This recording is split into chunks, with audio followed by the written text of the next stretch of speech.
चलिए, social problem and issues in India में आज हम अपना क्वेश्चन आंसर डिस्कशन सेशन रखेंगे, जो हमारा यूजुअल ट्रेंड है किसी भी टॉपिक के वाइंड अप होने पर। अनएम्प्लॉयमेंट के कॉन्टेक्स्ट में वही है। हमारे अब तक के सभी लेक्चर्स के अंदर जो चैप्टर थे, ये इन्हें प्रैक्टिकली रियलाइज़ करने के लिए काफ़ी रहेगा। क्वेश्चन है, why are regular salaried employees more in urban areas than in rural areas.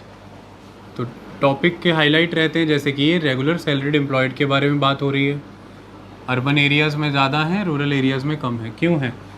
ये रीज़न्स बच्चों ने बताए हैं जो मेजॉरली कवर करते हैं। वो ये बताते हैं कि यहाँ पे फॉर्मल सेक्टर होता है, वो बताते हैं कि सिटीज़ ग्रोथ इंजन्स होती हैं, वो बताते हैं कि secondary and tertiary sector dominant होता है अर्बन एरियाज़ में, एजुकेशन एंड स्किल डेवलपमेंट की अपॉर्चुनिटीज़ ज़्यादा होती हैं अर्बन एरियाज़ में। वो ये बताते हैं कि इंफ्रास्ट्रक्चर क्योंकि काफ़ी अच्छा होता है।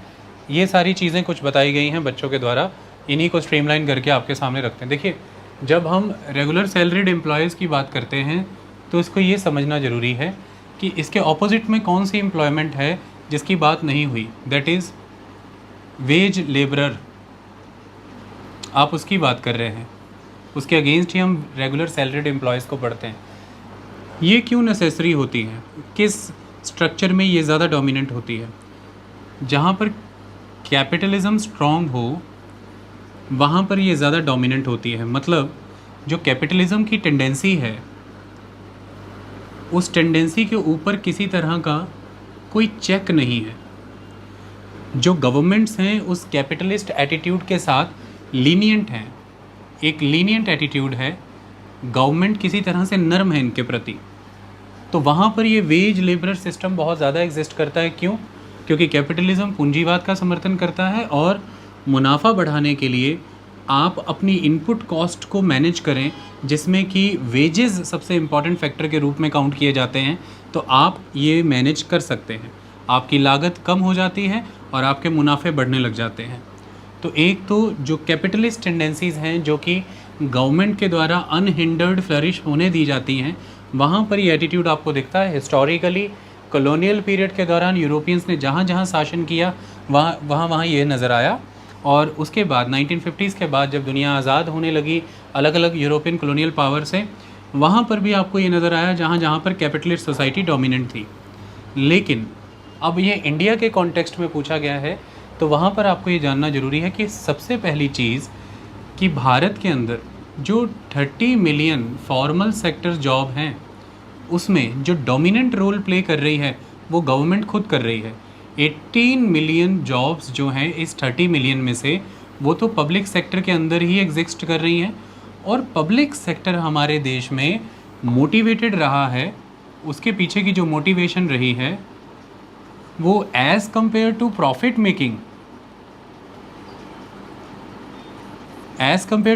मेकिंग सोशल जस्टिस रहा है।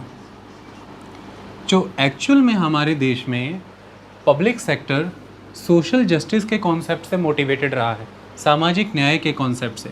और सोशल जस्टिस के कॉन्सेप्ट में यही आता रहा कि देश के जो रिसोर्सेज हैं, जब वो वेल्थ में कन्वर्ट होंगे, उस वेल्थ का हिस्सा लार्जर मासेस में डिस्ट्रीब्यूट होना चाहिए, जिसका एक आधार बनाया गया एम्प्लॉयमेंट को।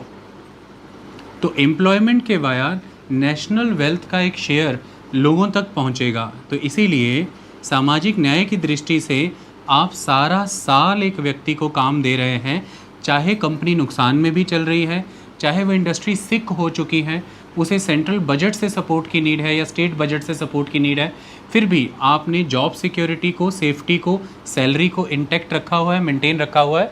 क्योंकि प्रॉफिटेबिलिटी आपका मेन कंसर्न नहीं है, सोशल जस्टिस आपका मेन कंसर्न है। सेकेंड इम्पॉर्टेंट एलिमेंट, हमारे देश की सरकारों ने आज़ादी के बाद देश की इकोनॉमी को क्या पर्पस सर्व करना है, वो पर्पस ये डिसाइड किया कि सोशलिस्ट पैटर्न ऑफ सोसाइटी अपनाया जाएगा। जो इकोनॉमी का मॉडल हमने डिसाइड किया, दैट वाज मिक्स्ड इकोनॉमी। लेकिन सही मायने में इस इकोनॉमी को सर्व करना है ये purpose, that is the socialist pattern of society. Socialist pattern of society की जब हम बात करते हैं तो उसमें मेजर एलिमेंट यही है कि समाज के लेवल पर सोशल प्रिंसिपल्स इस्टेब्लिश हों। और हमारे पब्लिक सेक्टर इंडस्ट्री का यही कंट्रीब्यूशन रहा कि उन्होंने वर्किंग कंडीशंस को इम्प्रूव करने की दिशा में काम किया, जैसे कि छुट्टियाँ, एक वर्कर को छुट्टियां कितनी मिलनी चाहिए, उसके रिटायरमेंट बेनिफिट्स क्या होने चाहिए, उसके बच्चों की शिक्षा और सेहत का ख्याल रखना, ये सारी चीज़ों से मोटिवेटेड रहा हमारा public sector.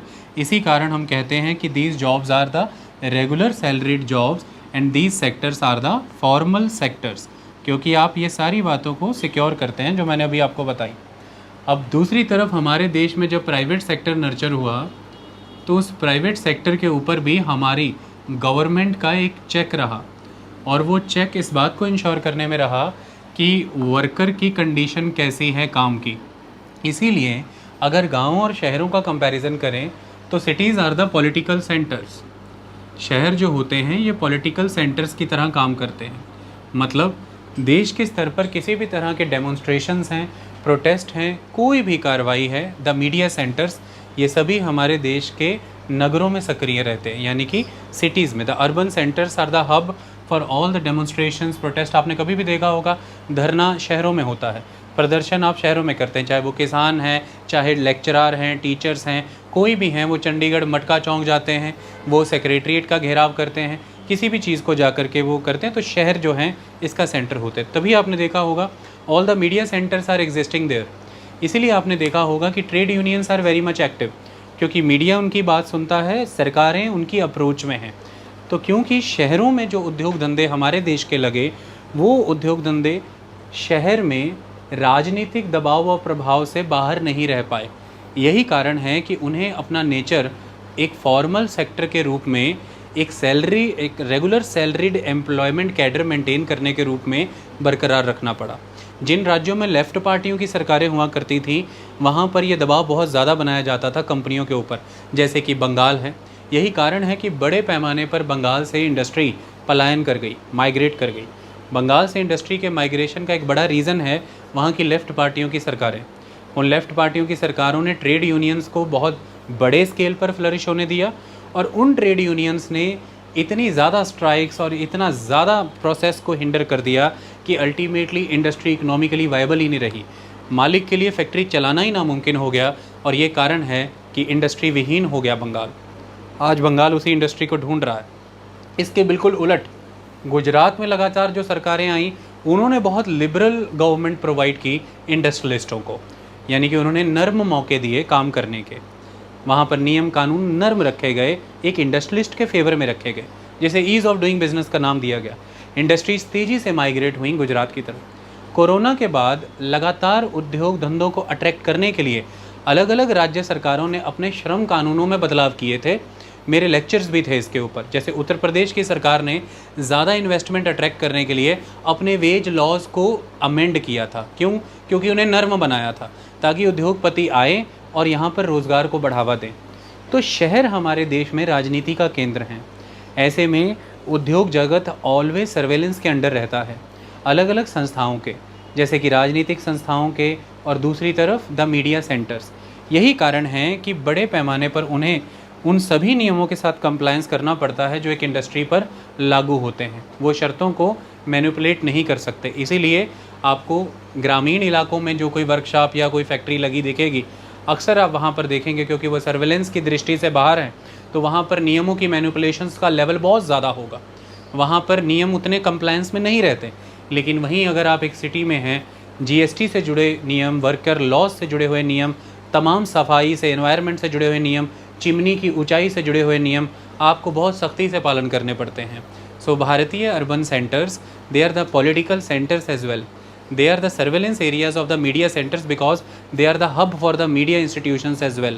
So that is why आप वहाँ पर रेगुलर सैलरीड जॉब्स, एम्प्लॉयमेंट्स को मेंटेन करते हैं, अदरवाइज लोग आपके अगेंस्ट वहाँ पर केसेस करते हैं। ये एक सेकंड बड़ा reason. Third important element, people are more awared in the cities. लोग अधिक जागरूक हैं शहरों में अपने अधिकारों को लेकर के, क्योंकि जितने भी प्रेशर ग्रुप्स हैं वो मेजॉरली सिटीज़ में एग्जिस्ट करते हैं, जैसे कि NGOs हैं, सिविल सोसाइटीज़ हैं, media centres, they all are the pressure groups. ये ज़्यादा अवेकन करते हैं, लोगों को ज़्यादा अवेयर करते हैं। वकीलों की रीच ज़्यादा है, लोग अपने अधिकारों को लेकर के ज़्यादा जागरूक हैं। अगर थोड़ी सी भी कोई कंप्लायंस में कोई भी कमी नज़र आती है इंडस्ट्री के एंड पर, तो वो उसी समय उसे स्यू करते हैं, उन पर केस करते हैं। यही फ़र्क है बड़ी डेवलप्ड नेशंस और हमारे नेशन का।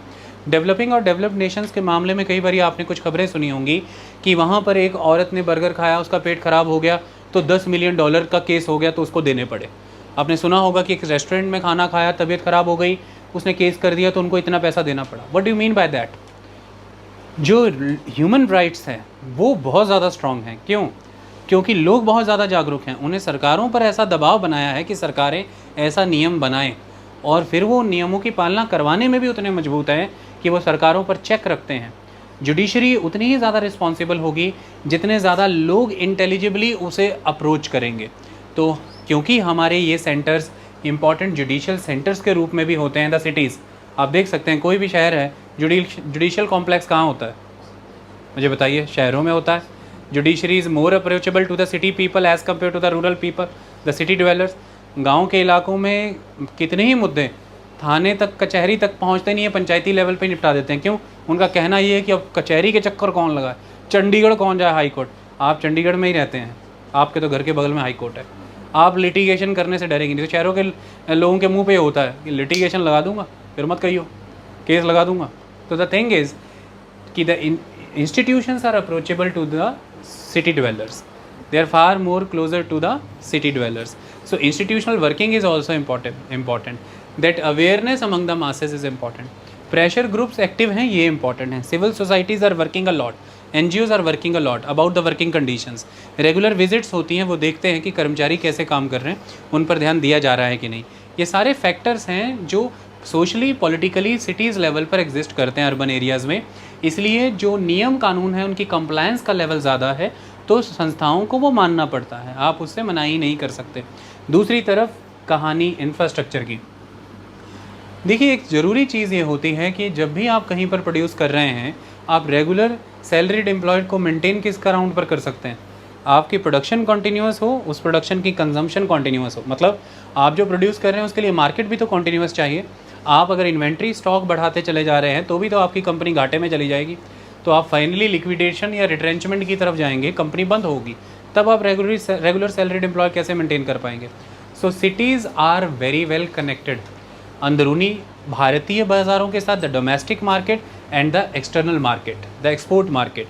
सो connectivity is very important factor in context of infrastructure. जब भी बात इंफ्रास्ट्रक्चर की आएगी, इंफ्रास्ट्रक्चर में बहुत सी चीज़ें आती हैं जो मैं अभी 1 मिनट में एक्सप्लेन करूँगा, लेकिन the primary thing is the connectivity. शुरुआती तौर में जब बहुत बड़ी बैंकिंग संस्थाएं नहीं थीं, आज से 1000, 2000, 3-4 साल पहले की बात मैं बताता हूँ, उस समय में भी जो इम्पॉर्टेंट उद्योग धंधे थे वो सभी ट्रेडिंग रूट्स पर लाया करते थे।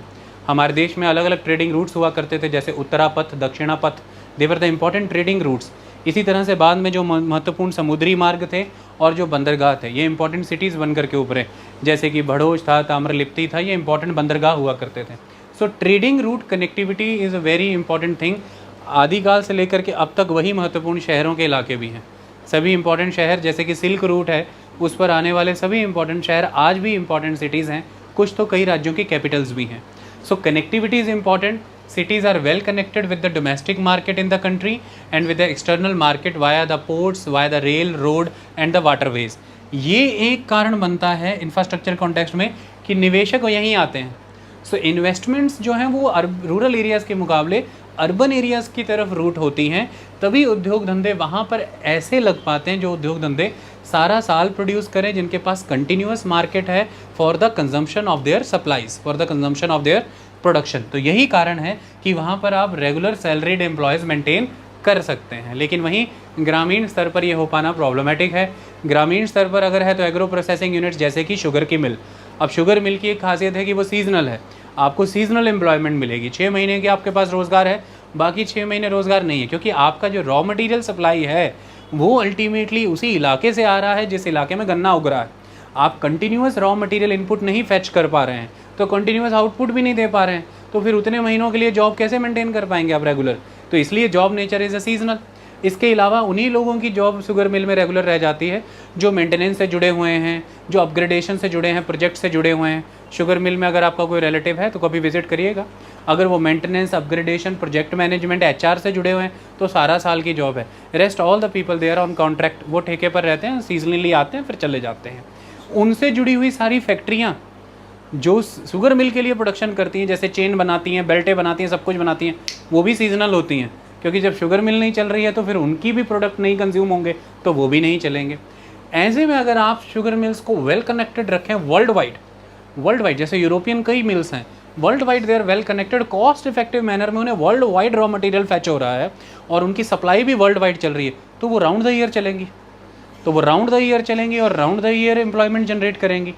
तो connectivity is very important element, to access the market is very important, to fetch the raw material round the year is very important on a cost effective basis, and to consume your supplies it is very much important। ये connectivity concept, ये infrastructure आपको शहरों के level पर अधिक मिला शुरू से ही, ग्रामीण स्तर पर नहीं मिला, तो निवेश भी वहीं पर ज़्यादा रहा, और निवेश जहाँ रहेगा उद्योग धंधे वहीं लगेंगे, तो अल्टीमेटली रेगुलर सैलरीड एम्प्लॉयज़ भी वहीं पर ज़्यादा इंपॉर्टेंट होंगे। इसके अलावा इंफ्रास्ट्रक्चर के रूप में शहरों में ही ह्यूमन रिसोर्स अधिक मिलता है, एजुकेशनल इंस्टीट्यूशंस वहाँ ज़्यादा हैं, स्किल डेवलपमेंट का स्कोप वहाँ ज़्यादा है, और रेगुलर सैलरीड एम्प्लॉयमेंट उसी को मिलती है जो ज़्यादा स्किल्ड है, जो राउंड द ईयर कंपनी के लिए एक एसेट का काम कर सकता है।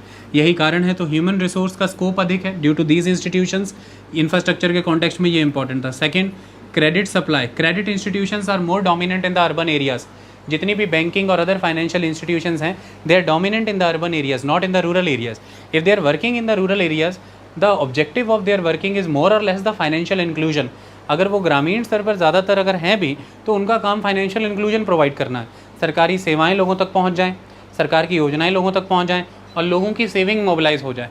लेकिन अगर आप ये कहें कि वो एंटरप्रेन्योरियल एक्टिविटीज़ ज़्यादा करते हैं बैंक वहाँ पर, तो ऐसा नहीं है। एंटरप्रेन्योरली बैंक ज़्यादातर शहरों में काम करते हैं, उनका मेन एम लोन्स डिसबर्स करना होता है, खास तौर पर ऐसे सेक्टर जैसे रियल एस्टेट की बात कर लीजिए, इंडस्ट्री की बात कर लीजिए, आईटी और अदर कम्युनिकेशन के क्षेत्र में, ताकि इकोनॉमिक एक्टिविटीज़ मोटिवेट हो सकें, मोबिलाइज हो सकें। तो वो ज़्यादातर एंटरप्राइजिंग एंटिटी की तरह काम करते हैं शहरों में। ग्रामीण स्तर पर उनका काम भी ज़्यादातर सिर्फ फाइनेंशियल सर्विसेज में इंक्लूजन और सर्विस प्रोग्राम रेगुलेटर, डिस्ट्रीब्यूटर, इनका काम ही होता है, इससे ज़्यादा नहीं। तो इंफ्रास्ट्रक्चर में क्रेडिट एक इंपॉर्टेंट चीज़ है जो अर्बन एरियाज़ में डोमिनेंट हैं। यही कारण है कि ईजिली एक्सेसिबल क्रेडिट के कारण बड़ी फर्म्स, बड़ी कंपनियां यहाँ पर एस्टेब्लिश होती हैं। यही कारण है कि रेगुलर सैलरीड एम्प्लॉयज़ मिल सकते हैं। सबसे बड़ी चीज़ है, अगर हम इंफ्रास्ट्रक्चर के कॉन्टेक्स्ट में देखें कि इंडस्ट्रीज़ यहाँ पर ज़्यादा लगती हैं, उसमें सबसे इंपॉर्टेंट चीज़ हैं द ऑफिसेज़। कई बार ऐसा होता है, इंडस्ट्री आप कहीं भी लगा सकते हैं, जैसे कि ग्रामीण इलाकों में भी आपकी फैक्ट्री लग गई, no problem at all, but you will always see कि ऑफिस शहर में मेंटेन किया होगा। आप हमेशा देखेंगे हेड ऑफिस दिल्ली में, हेड ऑफिस मुंबई में, या पंजाब की ही कंपनी है, फैक्ट्री लगी हुई है फाजिल्का के किसी गांव में, ऑफिस चंडीगढ़ में, ऑफिस पटियाला में। क्यों? What is the purpose of office? The purpose of office की ज़्यादा से ज़्यादा क्लियरेंसेज उन्हें तुरंत मिल सके सरकारी महकमों से। तो फिर ऑफिसेज़ कहाँ मेंटेन होते हैं? जहाँ पे सरकारी दफ्तर होते हैं। और फिर कितनी बड़ा कंट्रीब्यूटर रेगुलर सैलरीड एम्प्लॉयमेंट के सेक्टर में है ऑफिसेज़ का। आप ऑफिस वर्क भी, सारी फैक्ट्रियाँ थोड़ा ना होती हैं, सारी इंडस्ट्रियाँ थोड़ा ना होती हैं। इतने बड़े बड़े जो ऑफिस दिल्ली में बने हुए हैं, कनॉट प्लेस के आसपास, या मुंबई में बने हुए हैं, वो क्या है? सारा कुछ क्या हो रहा है? ह्यूमन रिसोर्स के डॉक्यूमेंट्स मैनेज हो रहे हैं, अप्रूवल्स ली जा रही हैं सरकारों से, प्रोजेक्ट अप्रूवल लिए जा रही हैं, आर्किटेक्ट से प्लान बनवाए जा रहे हैं। These all are the offices. Architect कुछ भी प्रोड्यूस थोड़ा ना करता है। आर्किटेक्ट क्या करता है? प्लानिंग करता है, लेआउट बनाता है, प्रोजेक्ट की कॉस्टिंग करता है। तो उसका तो सिंपली एक ऑफिस है। बट वो कहाँ होगा? एक गाँव में तो खोल के बैठेगा नहीं वो वहाँ होगा जहाँ तुरंत सरकारी अप्रूवलें मिल जाएं, तुरंत उसके पास बायर पहुँच जाए, कस्टमर पहुँच जाए। कस्टमर भी वहीं पहुँचेंगे जहाँ आर्किटेक्ट के साथ साथ उसे बाकी प्लानर्स भी मिल जाएं। तो इसलिए कंपनियां प्रयास करती हैं कि जहाँ पर ही चार्टर्ड अकाउंटेंट मिल जाए, जहाँ पर आर्किटेक्ट मिल जाए, जहाँ पर गवर्नमेंट अप्रूवल्स तुरंत मिल जाए, हेड ऑफिस भी वहीं पर मेंटेन किया जाए। तो इस तरह से सिटीज़ जो हैं वो मैग्नेट का काम करती हैं। Cities are working like a magnet, वो सबको अपनी तरफ अट्रैक्ट करती हैं। यही कारण है। तो the dominance of the government infrastructure in the urban areas, the dominance of the government institutions in the urban areas and the need of approval from the government institution is the main requisite conditions कि head offices are present over there, okay? वो यहाँ पर exist करते हैं। तो वो भी तो बड़े पैमाने पर फिर regular salaried employment create करते हैं, वो भी तो उससे जन्म देते हैं। तो ये एक कारण है कि वहाँ से जन्म होता है, ओके?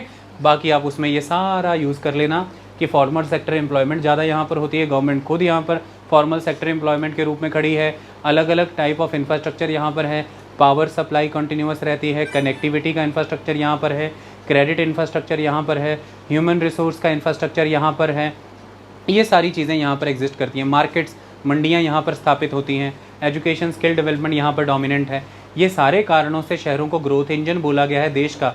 तो सरकारों की तरफ से जो बजट आउटलेज है, जो फंडिंग है, वो भी शहरों की तरफ ज़्यादा रूट करता है। इसी वजह से निवेशक भी शहरों ही की तरफ रूट करता है। उसे पता है कि आगे की योजना जो आएगी वो यहीं के लिए आएगी और हमें यहीं से आगे बढ़ना है। ये सारे फैक्टर्स हैं। ओके, तो एक there is a simple question कि why are regular salaried employees more in urban areas than in the rural areas? If it is in the 2 marks, you can write down the answer simply with the terms and with the connecting lines. If it is in 5 marks, you can expand it. If it is in the form of essay of a whole exam for essay 250 marks, you can explain it in a beautiful manner. सुंदर manner में शुरू करिए। फिर इसे connectivities की प्राचीन भारत से शुरू करिए कि शहरों का महत्व क्या है। Why are cities important? Why are Nagar urban areas important? Always they are the important towns, the temple towns, the administration town, the tourist towns, the transport and communication town, the trade towns. तो व्यापार की दृष्टि से, समाज की दृष्टि से, राजनीति की दृष्टि से शहर हमेशा केंद्र रहे हैं। और जो केंद्र होगा किसी भी देश की व्यवस्था का, उद्योग जगत हमेशा उसी ओर आकर्षित होगा। और जहाँ उद्योग जगत बड़े स्केल पे आकर्षित होता है, वहीं पर चांसेस क्रिएट हो सकते हैं रेगुलर सैलरीड एम्प्लॉयमेंट क्रिएट होने के। ओके, फिर वो फॉर्मलाइज्ड है, वो ज़्यादा ऑर्गेनाइज्ड है क्योंकि वो ज़्यादा सर्वेलेंस के अंदर है, वो ज़्यादा नियमों की पालना कर रहा है, वो ज़्यादा कंप्लायंसेस फॉलो कर रहा है। फिर इकोनॉमिकली वो वायबल भी ज़्यादा है क्योंकि इंफ्रास्ट्रक्चर उसे वहाँ पर ऑफर हो रहा है। ये सारे कारण है। और फिर पब्लिक सेक्टर खुद वहाँ डोमिनेंट है, जिसने कसम खाई हुई है सोशल जस्टिस की, तो उसे रेगुलर सैलरी जॉब्स ही देनी है, चाहे घाटे में भी चल रहा हो, कोई नुकसान की। कितने बैंक हैं हमारे देश में इस समय घाटे में है? सरकार क्या जुगाड़ लगा रही है? मर्जर कर रही है, उनको मर्ज करा रही है, सब कर रही है। पर ऐसा रिट्रेंचमेंट होना आपने कि स्टाफ निकाल दिया, नहीं। इन गाँव एक टूटी फूटी सी बैंक की ब्रांच है शहर में, फिर भी आदमी, आप उसे पूछे बैंक, वो कहेगा बेअंत घाटे में। आपकी तनख्वाह 28 तारीख को आ जाती है, 28 तारीख को आ जाती है कि नहीं? अब इनके डाक खाने में देखिए बिजली नहीं आ रही, लेकिन इनसे पूछे तनख्वाह में एक दिन भी लेट हुआ कभी? सेंट्रल गवर्नमेंट एम्प्लॉई हैं, तनख्वाह कभी लेट नहीं होती, क्योंकि सोशल जस्टिस, सामाजिक न्याय, पोस्ट ऑफिस का काम क्या है? स्ट्रेटेजिकल, देश की कनेक्टिविटी को बनाए रखना। It is a strategical job है पोस्ट ऑफिस का। उसके साथ सोशल जस्टिस, डाक पत्र व्यवहार, देश में कम्युनिकेशन बढ़ाना और रोज़गार पैदा करना, दैट्स ऑल। सैलरी कैसे लेट हो जाएगी? तो रेगुलर एम्प्लॉयमेंट तो आएगा ही आएगा। ओके, चलिए नेक्स्ट क्वेश्चन। ठीक है, बच्चों ने अपना आंसर दे दिया कि why are less women found in regular salaried employment. बच्चों ने कुछ इन बिंदुओं के इर्द गिर्द आंसर दिया। उन्होंने बताया कि लेस एजुकेशन एक मेन रीज़न है, और दूसरी कहानी लिख देते हैं लेस स्किल्ड। तो लेस एजुकेशन, लेस स्किल्ड होना एक मेन रीज़न है। सोसाइटी पैट्रियार्कल है, तो patriarchal character of society is responsible. Suitable jobs नहीं है उनके लिए, जैसे कि पर्टिकुलर ट्रेड, पर्टिकुलर सेक्टर ऐसा टैबू माना जाता है कि वो उनमें काम करने के या तो योग्य नहीं है या वो करना नहीं चाहती हैं। प्राइमरी सेक्टर से एसोसिएटेड जॉब्स में ज़्यादा महिलाएं काम करती हैं, और नेचुरली प्राइमरी सेक्टर एग्रीकल्चर से एसोसिएटेड है और वो रेगुलर सैलरीड जॉब ऑफर नहीं करता है, वो डिस्गाइज अनएम्प्लॉयमेंट से जाना जाता है। और जो सब्जेक्ट ऑफ ऑनर, महिलाएं जो है वो सम्मान का एक कारण है परिवारों के लिए, इसलिए भी उन्हें बचा बचा के रखा जाता है, सेफ्टी सिक्योरिटी का कंसर्न है। और सेल्फ एम्प्लॉयड, ये तो हो गया। कंड्यूसिव एटमॉस्फेयर नहीं है सोसाइटी और इकोनॉमी में, इसलिए महिलाएं ज़्यादातर काम पर नहीं जा सकती, ऐसा कहा गया है। देखिए ओवरऑल पहली कहानी तो यही है, ये सारे फैक्टर रिस्पॉन्सिबल हैं कि वर्कर पॉपुलेशन रेशो में ही पहले ही अगर देख लिया जाए कि जो देश में कुल महिला की जनसंख्या है उसमें से कुल महिला काम पर कितनी आती है, तो उसमें तो पहले महिला कंट्रीब्यूशन ही बहुत कम है, पुरुषों के मुकाबले बहुत कम महिला काम पर आती है कुल महिला की जनसंख्या के कॉन्टेक्स्ट में। तो वहाँ पर ही पहले बहुत रिडक्शन है जिसमें ये सारे मैटर काम करते होंगे। अब आती है कहानी कि लेस वुमेन क्यों है रेगुलर सैलरीड एम्प्लॉयमेंट में। चलिए इसका आंसर करते हैं। पहले मैं सबसे पहले इस क्वेश्चन को आंसर करूँगा नो सूटेबल जॉब्स एलिमेंट पर। देखिए कोई भी एक समाज जो है, वो कोई भी एक सोसाइटी अपने लिए अर्निंग के सोर्सेज जनरेट करती है। किसी भी एक सोसाइटी को सर्वाइव करना है तो वो अर्निंग के सोर्सेज जनरेट करेगी। जैसे मैं शुरुआत कर देता हूँ, आप 2 सेकंड में इस बात कॉन्सेप्ट को समझाएंगे। देखिए एक सोसाइटी हुआ करती थी, that is pre historic society. जब हम प्री हिस्टोरिक सोसाइटी की बात करते हैं, बिल्कुल पुराने अर्ली मैन की बात है, तो वहाँ पर क्या हो रहा है, हंटिंग एंड गैदरिंग। वो हंट कर रहे हैं, चीज़ें गैदर कर रहे हैं, यानी कि उनकी जो सर्वाइवल है, उनकी जो उपजीविका है, उसके जो सोर्सेज हैं मेन, वो हंटिंग गैदरिंग पर डिपेंडेंट है। तो उनका ऑक्यूपेशन उसी मैनर में है। ओके, एक सोसाइटी के लिए ज़रूरी है। सोसाइटी आगे बढ़ी, सोसाइटी चेंज हुई, सोसाइटी ने अर्निंग के लिए एग्रीकल्चर को प्रायोरिटी दे दी। सोसाइटी आगे बढ़ी, सोसाइटी चेंज हुई, एग्रीकल्चर सरप्लस हुआ, सोसाइटी ने आर्टिजनल एक्टिविटीज़ करनी शुरू कर दी, ट्रेड एंड कॉमर्स भी प्रोमिनेंट हो गया। सोसाइटी आगे बढ़ी, सोसाइटी ने पोस्ट इंडस्ट्रियल एक्टिविटीज़ करनी शुरू की, जैसे कि टूरिज़्म महत्वपूर्ण हो गया, एजुकेशन सेक्टर का महत्व आ गया, जैसे कि IT इनेबल सर्विसेज, कम्युनिकेशन, ये सारी चीज़ें महत्वपूर्ण हो गई, बैंकिंग और बाकी चीज़ें। तो कोई भी एक सोसाइटी रचना करती है अपने लिए सूटेबल इकोनॉमी का, अर्निंग को अब यहाँ पर इकोनॉमी समझिए, तो सोसाइटी अपने लिए एक सूटेबल इकोनॉमिक मॉडल क्रिएट करती है, इकोनॉमिक स्ट्रक्चर क्रिएट करती है, एक मॉडल, एक ढांचा बनाती है, ओके, जिसमें वो ये डिसाइड करती है कि पार्टिसिपेंट किस मैनर में पार्टिसिपेट करेंगे। अब पार्टिसिपेंट्स यहाँ पर मेल और फीमेल हैं, तो सोसाइटी डिसाइड करती है कि मेल कैसे पार्टिसिपेट करेगा और फीमेल कैसे पार्टिसिपेट करेगा। तो भारतीय अर्थव्यवस्था को आप भारतीय सामाजिक पृष्ठभूमि से अलग करके नहीं देख सकते। तो हमेशा आप एक बात समझिएगा कि आज की डेट में अगर बहुत सारे इंजीनियरिंग के ट्रेड्स हैं, जैसे कि मैकेनिकल इंजीनियरिंग, सिविल इंजीनियरिंग, जिनमें महिलाओं की भागीदारी ऑन साइट जॉब्स में कम नज़र आती है, उसका कतई कारण ये नहीं है कि महिला की शारीरिक क्षमता में कोई कमी है या महिला शारीरिक रूप में जो स्ट्रेनस काम है, यानी कि जिनमें बहुत ज़्यादा स्ट्रेस आना है, जिनमें फिजिकल एक्सर्शन होना है, वो करने में अक्षम है। क्योंकि सबसे स्ट्रेनस एक्टिविटी है चाइल्ड को बर्थ देना, महिला वो करती है। सबसे ज़्यादा खड़े पैर रह करके जो काम होते हैं वो हाउस होल्ड एक्टिविटीज़ होती हैं, जिनमें फिजिकल एक्टिविटी सबसे ज़्यादा है। महिलाएं, अब वॉशिंग मशीन आ चुकी हैं, अब बाकी चीज़ें आई हैं, बट अब कुछ सालों पहले तक चले जाएँ, इवन आप सबकी मदर जो हैं इस समय तक, मैं गारंटी करता हूँ कि मेजॉरली आपकी मदर ने नॉन वॉशिंग मशीन दौर में भी कपड़े वगैरह सब धोए हैं, मैनेज किए हैं, थापियाँ कूट कूट करके। सो ऑल द एक्टिविटीज़, चाहे वो पोछा है, चाहे झाड़ू है, चाहे ये बहुत ज़्यादा फिजिकल डिमांडिंग जॉब्स हैं। फिर आज भी हमारे देश में अगर हम सेक्टर वाइज एम्प्लॉयमेंट में वर्कफोर्स का पार्टिसिपेशन कैसा है, उसमें अगर हम देखें तो एग्रीकल्चर में मेल के कंपैरेटिवली फीमेल कहीं ज़्यादा है। जहाँ पर मेल 48% के अराउंड ही नज़र आ रहा है, फीमेल 63% एग्रीकल्चर सेक्टर में एम्प्लॉयड है। और एग्रीकल्चर सेक्टर बहुत ही स्ट्रेनस सेक्टर है, जिसमें कि आप खुली छत यानी कि आसमान के नीचे काम कर रहे हैं, सभी तरह के एनवायरनमेंट की एट्रॉसिटीज़ के अधीन है, एक्सट्रीम्स के अधीन है। जैसे कि पैडी कल्टीवेशन, वो बैक ब्रेकिंग वर्क माना जाता है, चमड़ी को झुलसा देता है, शरीर को तोड़ देता है, और महिलाएं ही अक्सर वो काम करती हैं। जैसे पनीरी लगाना खेतों में और फिर उसे ट्रांसप्लांट करना दूसरे बड़े खेतों के अंदर। तो ऐसे में शारीरिक क्षमता से जुड़ा हुआ मुद्दा नहीं है वो। द मेन एलिमेंट कि समाज ने महिलाओं की भागीदारी अर्थव्यवस्था में कैसे देखी है, ये ज़्यादा बड़ी चीज़ है। ऐसे में जब महिलाओं की भागीदारी अर्थव्यवस्था में देखी गई तो ये जानना जरूरी है कि प्रॉमिसिंग एक्टिविटी क्या रही। तो जब आप एग्रीकल्चर से बाहर निकले, आप अपने घर से, अपने फार्म से बाहर निकले, तो सड़क आई, तो रोड आया, तो कंस्ट्रक्शन आया, तो नगर का निर्माण आया, तो आगे जा कर के कई सारे बंदरगाहों का निर्माण आया, कंस्ट्रक्शन का निर्माण आया। जब आपने फैक्ट्री सेक्टिंग में प्रोडक्शन शुरू की तो इंडस्ट्रियल इक्विपमेंट्स की प्रोडक्शन एग्जिस्टेंस में आई, तो भी घर से बाहर जाना पड़ा, तो जाकर के आपने कारखानों में पैदा किया, वर्कशॉप्स में जाकर के प्रोड्यूस करना शुरू किया। ये फैक्टर ज़्यादा एसोसिएटेड रहा एक समाज के रूप में महिलाओं के साथ कि क्या इस काम की रिक्वायरमेंट के लिए इन्हें अपने भवन से बाहर जाने की आवश्यकता है, गृह से बाहर जाने की आवश्यकता है। तो पाया गया कि हाँ, यहाँ पर कंसोलिडेटेड मैनर में एक जगह पर रह करके इतने समय के लिए इकट्ठे होकर के प्रोड्यूस करना है।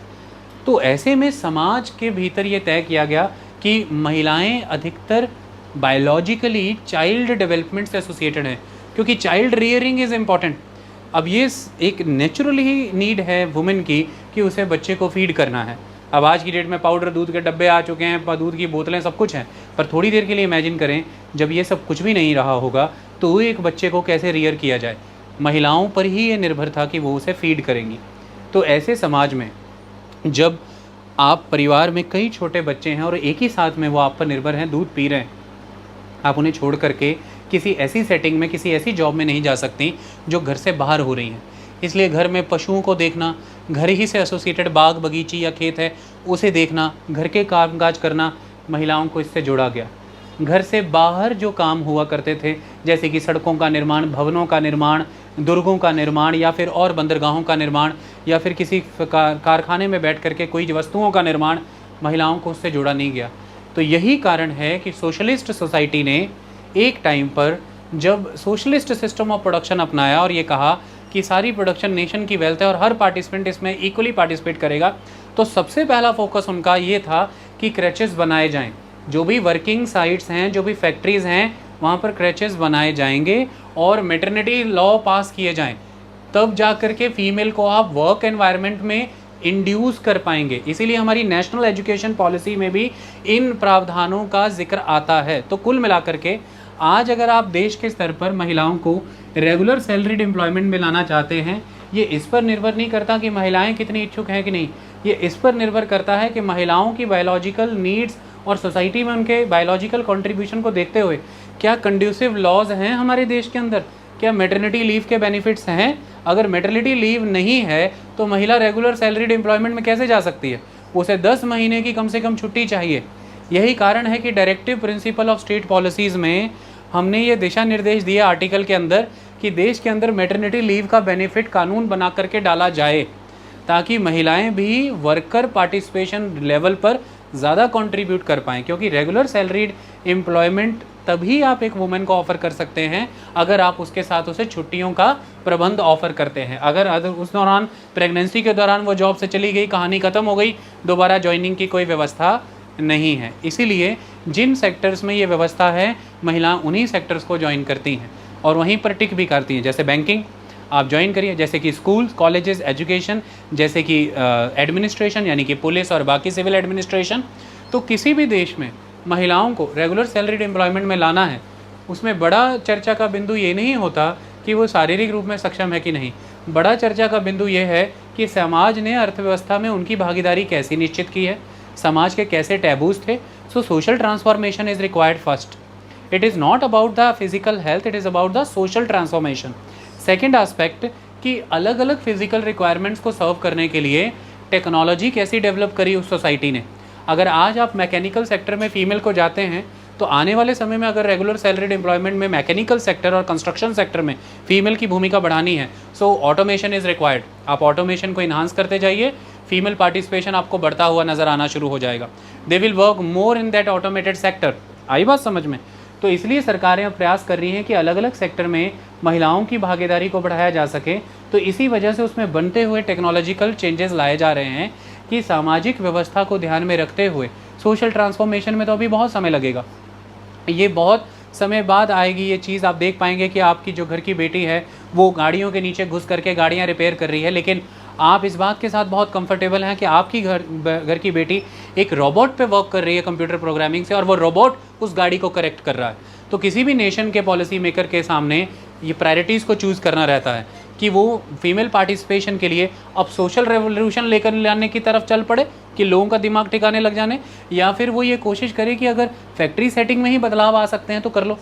अगर महिला फैक्ट्री सेटिंग में चेंजेस से इंड्यूस हो सकती हैं तो what is the problem? if the families are comfortable कि yes our girl will work on a machine, that machine will rectify the trouble into the car, then no problem at all। ये हो रहा है आज की date में। so then they will participate more। so सबसे पहली ज़रूरत है कंड्यूसिव लॉज लेकर के आना। वर्क एटमॉस्फेयर में उस फैक्ट्री में उस तरह की हेल्थ हाइजीन के अपरेटस क्रिएट करना जो फीमेल के लिए रिक्वायर्ड है, तब वो वहाँ पर काम कर पाएंगी। अब दूर कंस्ट्रक्शन साइट पर आपने काम चला रखा है, शौचालय का प्रबंध नहीं है। सामाजिक व्यवस्था में पुरुषों के लिए नियम अलग बना दिए गए हैं और महिलाओं के लिए अलग बना दिए गए हैं। ऐसे में महिलाओं को शौचालय की आवश्यकता है वहाँ पर एक ब्रिज के ऊपर, तो एक इंजीनियर देख रहे हैं खुले में लगा हुआ है पेशाब करने, गाँव के लोगों ने स्कूटर पर जाते उसे देख लिया तो कोई मैटर नहीं है, तो नॉर्मल चीज़। इमेजिन करिए आप परिवार की महिला को अगर ये आपत्ति आन पड़े, तो परिस्थिति आन पड़े, तो वो क्या करे, वो किधर जाए। और ऐसे में अगर किसी ने देख लिया हमारी सोशल सेटिंग में वो डिसऑनर की परिस्थिति है, तो बात उड़ गई, तो विवाह तक में समस्या आएगी, परिवार पर बात आएगी, तो उस परिवार को दबाया जाएगा कि तुमने अपनी लड़की को कहाँ काम पे छोड़ा हुआ है। बशर्ते इस बहस में पढ़ने के बाथरूम बनाओ यार, कंस्ट्रक्शन साइट बेहतर मैनर में वहाँ पर वर्कशॉप क्रिएट करो, पहले शौचालय का अच्छा प्रबंध करो। मतलब डिग्निफाइड वर्किंग कंडीशंस क्रिएट करनी ज़रूरी होती है। और एक लंबे समय तक इंडस्ट्रीज़ को चूज़ किया है कि इन्होंने द कैपिटलिस्ट माइंडसेट्स। वो डिग्निफाइड वर्किंग कंडीशन क्या देते, वो तो बच्चों को इस्तेमाल करते थे, क्योंकि वो स्पेस इतना जुडिशियसली यूज़ करना चाहते थे कि मशीनों के बीच इतना का गैप छोड़ते थे कि एडल्ट बॉडी पास नहीं हो सकती थी, इसलिए छोटे बच्चों को काम पे लगाते थे कि मशीनों के बीच से छोटे बच्चे निकल जाते हैं और इन्हें वेजेस भी नहीं देने पड़ते। जो कैपिटलिस्ट सोसाइटी वेजेस तक ढंग से नहीं देना चाहती, जो बच्चों तक का उपयोग करती है श्रम के रूप में, वो महिलाओं के लिए कंड्यूसिव एटमॉस्फेयर बनाएगी इंडस्ट्री में, ये तो सोचना ही भूल जाइए आप। तो यही कारण है कि फिर उन्हें दूर रहना भी पड़ा, उन्हें दूर रखा भी गया। रखा गया, ये सामाजिक मान्यताएं थी, पर समय के साथ इसमें बदलाव आ जाता, पर फिर उन्हें रहना भी पड़ा क्योंकि ऑपरेटर्स वैसे डेवलप नहीं हुए। तो ये एक बड़ा कारण है कि इंडस्ट्रियल सेटअप्स जब भी लगें, हेल्थ हाइजीन की कंडीशंस को ध्यान में रखते रहूँ, वुमेन सेंट्रिक अप्रोच वहाँ पर अपनानी पड़ेगी, तो वो कार्यस्थल पर जाएंगी, किसी समस्या का कारण नहीं है। आई बात समझ में? And that is very much important. आप कई पुराने फिल्म स्टार्स की कहानी सुनिए, उन्होंने फीमेल लाइफ को रेवोल्यूशनाइज कर दिया जब वैनिटी वैन कल्चर आ गया। Vanity vans are very indispensable for the comfort life of the female actresses, because in the forest area और anywhere else it is not comfortable और not allowed for the female in our particular society कि वो कहीं भी अपनी कोई भी आवश्यकता के लिए किसी भी भूमि या स्थान को चुन लें। पर पुरुष आप अक्सर देखते हैं कोई भी स्थान चुन लिया जाता है। तो working condition first, laws enact करिए वो जो उन्हें ज़रूरत पड़ने पर जो जो छुट्टियां आवश्यक हैं, जैसे मैटरनिटी बेनिफिट्स की आवश्यकता है वो दें। जब बच्चा ग्रोइंग एज में हो, जब वो मदर पे डिपेंडेंट है, क्रेचेस क्रिएट किए जाएं उनके लिए, जहां पर उनके लिए आंगनवाड़ी की व्यवस्था हो और वहीं पर मदर फीड कर सके। तो फीडिंग रूम्स बनाने ज़रूरी हैं। बहुत सारे बस स्टैंड्स, बहुत सारे एयरपोर्ट्स, बहुत सारे हॉस्पिटल्स में आज या बहुत सारे OPDs में आज आप देखेंगे there is a separate feeding room कि वो वहाँ जा कर के फीड कर सकती है। अदरवाइज़ पहले ओपन में फीड करना पड़ता था, ये भी एक इनडिग्निफाइड कंडक्ट हुआ करता था, क्योंकि वो क्यों लायबल हो ओपन में फीड करने के लिए। इसलिए रेलगाड़ियों में, बसेज में धीरे धीरे ये बदलाव आ रहा है कि फीडिंग कंपार्टमेंट अलग बनाया जाता है कि please go and feed your child, आप वहाँ जा करके उसे फीड कर लीजिए। जितना ज़्यादा हम ये करेंगे उतना ज़्यादा उन्हें प्रोत्साहन मिलेगा। अगर आप ज़्यादा से ज़्यादा फिजिकली चैलेंज लोगों को सिनेमा हॉल तक लाना चाहते हैं, उतने ही ज़्यादा एलिवेटर्स बनाइए, उनकी जो व्हील चेयर है वो जा सके। कैसे जाएगी जब सीढ़ियाँ ही बनाई हैं सिर्फ। हवेली होटल, हवेली जो ढाबा आप देखते हैं, जैसे होटल भी कहिए, उसके चलने का मेजर कॉन्सेप्ट क्या है?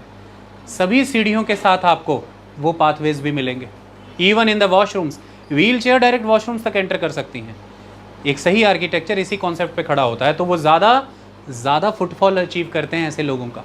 मेरे घर में ये मेंबर है, मेरी सिस्टर हैं, तो मैं इस विषय में ज़्यादा जानता हूँ। हम कई होटल्स नहीं सेलेक्ट कर पाते इन्हीं कारणों से, क्योंकि वहाँ पर वो इंफ्रास्ट्रक्चर अवेलेबल नहीं है।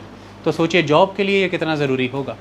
तो इसीलिए इंफ्रास्ट्रक्चरल चेंजेस वैसे करने पड़ेंगे, वर्किंग नॉर्म्स में, लॉज में बदलाव वैसे लाने पड़ेंगे, वैसा वुमेन सेंट्रिक ढांचा खड़ा करना पड़ेगा, तकनीक में वैसा फ़र्क लाना पड़ेगा कि समाज तो अब उतनी समय से परिवर्तित होने से रहा, जो समाज की समस्याएं हैं उन्हें दूर कर देते हैं ये बदलाव ला करके। फिर धीरे धीरे जब एक नोशन क्रिएट हो जाएगा कि female can work efficiently in any sector, right now in the air force, अब उसने अपनी एफिशिएंसी प्रूव कर दी, अब कोई टैबू है?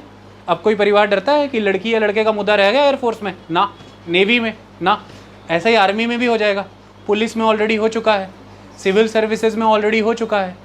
तो जब एक चीज़ वो चीज़ प्रमाणित कर देगी, फिर वो धारा बन जाएगी, फिर सब अपने आप उसमें आने शुरू हो जाएंगे, फिर कोई टैबू नहीं रह जाएगा, फिर कोई समस्या नहीं रह जाएगी। तो सबसे पहले शिक्षा उनको दी जानी चाहिए, अशिक्षा दूर करें, उनके भीतर स्किल डेवलपमेंट होना चाहिए, ये ज़रूरी है। सामाजिक रूप में जो महिलाओं के साथ ये ऑनर एसोसिएट किया गया है कि घर के बाहर जाएंगी, किसी के साथ अगर किसी तरह का कोई संबंध हो गया, ये डिसऑनर की कंडीशन हो जाएगी। धीरे धीरे जब अर्बनाइजेशन बढ़ना शुरू हो जाएगा, पर्सनल कम्युनिकेशन इम्पर्सनल हो जाएंगी। देखिए रूरल सेटिंग में communications are very personal, people are very personally acquainted to each other, एक दूसरे को बहुत जानते हैं। बट अर्बन सेटिंग में क्या होता है, इंटरेक्शंस आर वेरी इम्पर्सनल, कोई किसी को जानता नहीं। कॉलोनियों में, शहरों में जैसे जैसे अर्बनाइजेशन होगी, ये इम्पर्सनल एक्वेंटेंसेस ज़्यादा हो जाएंगी, ये टैबूज भी ख़त्म होने शुरू हो जाएंगे, ये भी धीरे धीरे सब ख़त्म हो जाएंगे। सो कहने का मतलब ज़्यादा से ज़्यादा शहरीकरण आना ज़रूरी है, बेहतर अर्बन इंफ्रास्ट्रक्चर के साथ जो महिला सेंट्रिक हो। महिलाओं को प्रोत्साहन देना ज़रूरी है ताकि घर वाले महिलाओं को भेजें। उसमें मैं इन योजनाओं का समर्थक हूँ, जैसे कि ट्रांसपोर्ट के फेयर उनके लिए घटाना या माफ़ करना, क्योंकि समाज में जहाँ बेटियों को कहीं स्तर पर बोझ समझा जाता है, वहाँ पर कल्याणकारी राज्य वेलफेयर स्टेट को आगे आना पड़ेगा कि वो बोझ नहीं है। तो उन्हें एजुकेशन में स्कॉलरशिप्स मिलनी ज़रूरी है, मैं मानता हूँ। उन्हें एडोलेसेंट एज में हेल्थ, हाइजीन और न्यूट्रिशन से जुड़ी हुई सपोर्ट मिलनी ज़रूरी है, ऐसा मैं मानता हूँ। स्किल्स में उन्हें स्किल में वरीयता मिलनी